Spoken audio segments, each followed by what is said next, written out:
Do you know how to sell your item on Steam? Let's go to Steam. Go Community Markets. There is a button here. Sell an item, click on it. Okay, your items are here. For example, I go PUBG.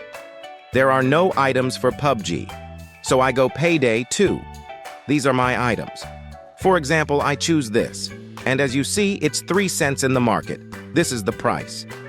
Okay, I want to sell from this price. Maybe I can sell cheaper or more expensive. You should write the price correctly. Okay, I will show you the logic here. If I get 3 cents, buyer pays 5 cents. It's because Steam includes fees for the price. Okay? You can think it as a commission. It's 3 cents in the market right now, but if you want to sell it from, for example, 5 cents, you should wait a bit.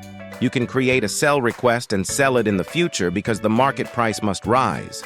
Okay? Just specify the price. And don't forget to check the buyer pays.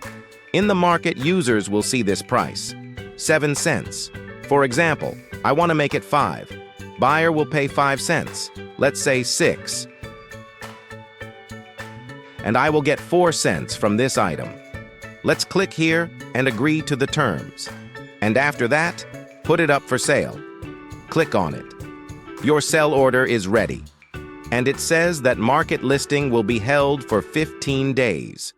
So, you have to wait a bit for your item to be listed on the market. You can check the prices again here. After that, click OK. That's all. If you want to check if your item sold or not, you should go to this page. Your active listings will be here. You can also check for your market history. If your decision has changed, remove the sell order by clicking here. Don't forget to watch my video on buying items on Steam. And also, I created a playlist named Steam Tutorials. Check it out. Subscribe my channel for more tips. If you have any questions, you can write in the comments below. See you in the next video.